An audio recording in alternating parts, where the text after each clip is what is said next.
illegal detention should have some consequences, that accountability should be there.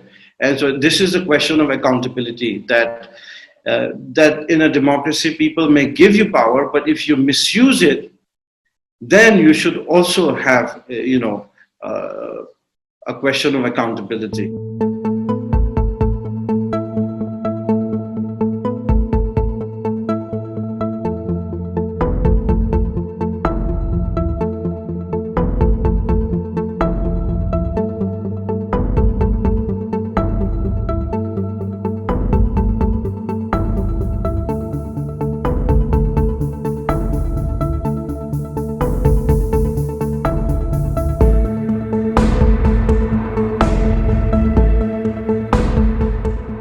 The night that I was arrested, the police came to my house without any arrest warrant. Immediately, within 1 hour of me posting on the Facebook, they came to my house late at night. They barged in without any arrest memo or arrest warrant, and pretty much dragged me out of my bed. And my mom was pushed around to the extent that she sustained injury on her, upper chest. So yeah, I was not happy with the way the Manipur police dealt with the situation.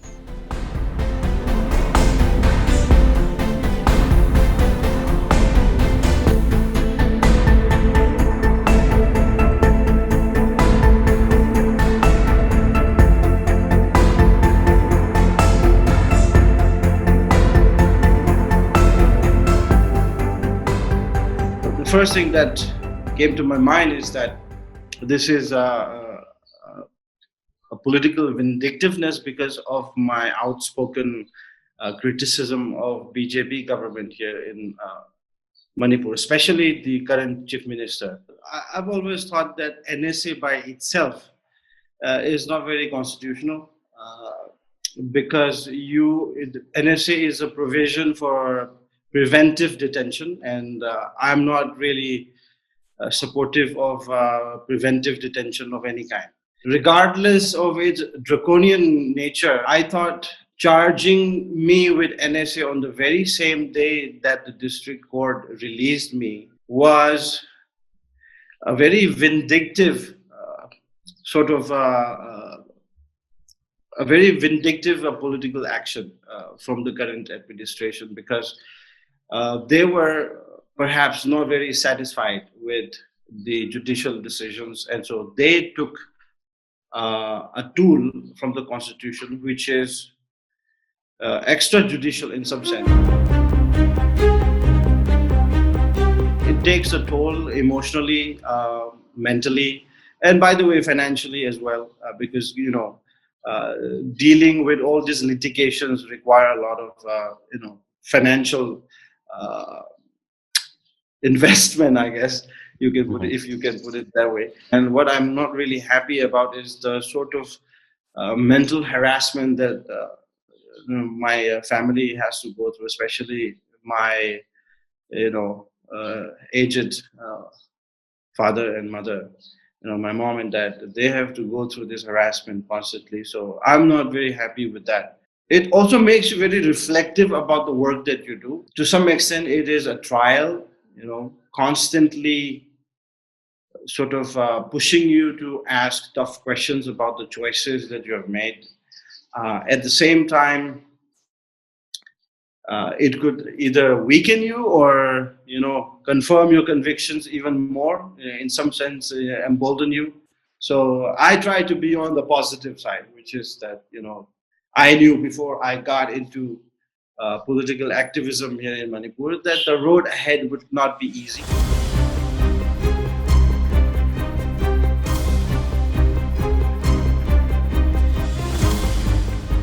The current chief minister used to be a journalist himself.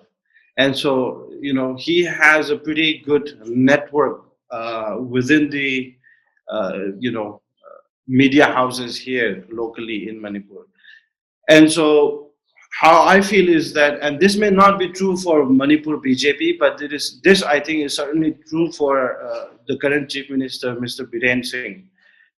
he tries to control Manipur media. I don't know whether it is by threat or by incentive. The Manipur media somehow, is sort of like afraid to speak truth to power. And since all the media houses in Manipur are controlled, the only medium that cannot be fully controlled by the chief minister is the social media, especially Facebook. And so he tries to control that as well by using, non-constitutional, extra-constitutional means.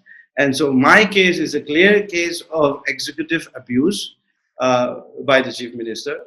If you look at the local newspaper here in Manipur, every day you will see that somehow somebody somewhere was arrested for saying something on Facebook.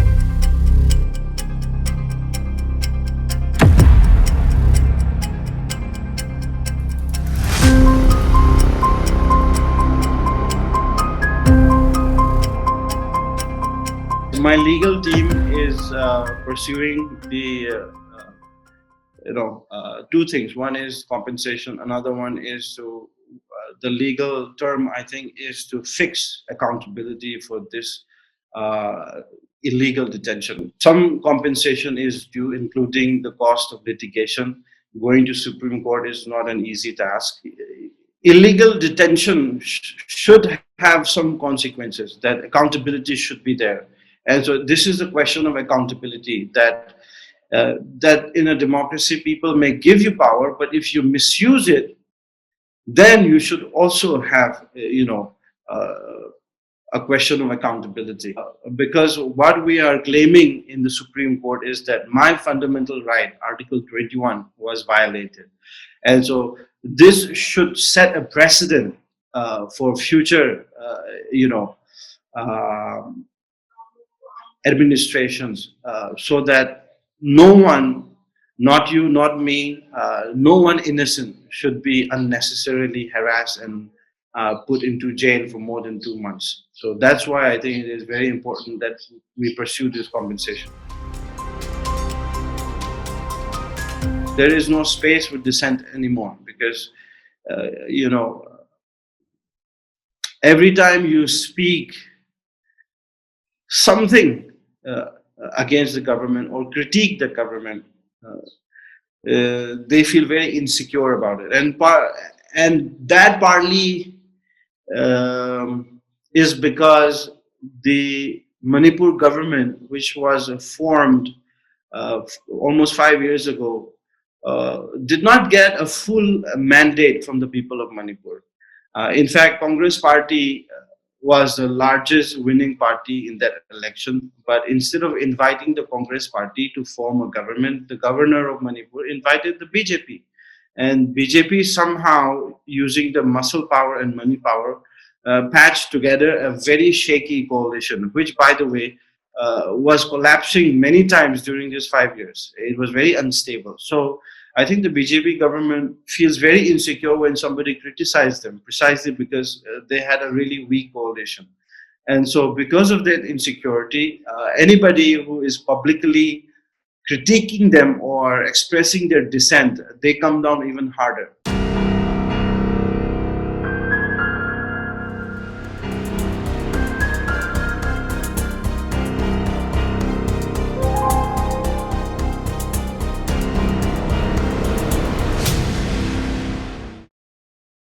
We are truthful, unafraid and independent because of you. Now you can help our reporting from the ground. Go to thequint.com, click Become a Member tab, choose a plan and pay. Because the truth is worth it.